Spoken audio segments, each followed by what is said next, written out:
રાજકોટમાં મહિલા તબીબ સાથે થયેલા અભદ્ર વર્તનના મામલે આરોગ્ય મંત્રી પ્રફુલ પાનસેરિયાએ પ્રતિક્રિયા આપી। મહિલા તબીબ સાથે અભદ્ર વર્તન કરનાર ડોક્ટરની બદલી કરવામાં આવી। મેં પણ મહિલા તબીબના પરિવારજનો સાથે વાત કરી છે। મહિલાઓ જ્યાં નોકરી કરે ત્યાં તેમને સલામત વાતાવરણ મળે તે જરૂરી છે।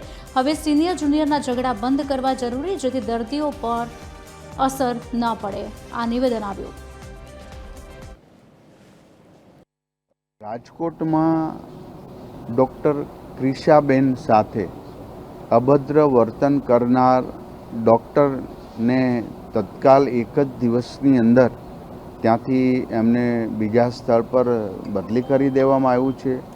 એ બેન જોડે મેં ખુદે એમના પરિવાર જોડે પણ મેં આરોગ્ય મંત્રી તરીકે વાત કરી છે। એમને આશ્વાસન ત્યારે આપ્યું હતું, કાલના વાત કરું છું, કે એક જ દિવસમાં અમે 12 કલાકની અંદર અમે રિઝલ્ટ આપીશું, તમને ન્યાય મળશે।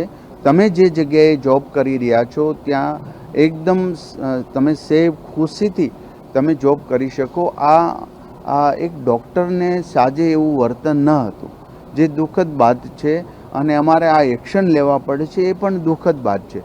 તો હવે સિનિયર જુનિયર અને જુનિયર સિનિયર આ ઝઘડાઓ બંધ કરવા પડશે। એટલા માટે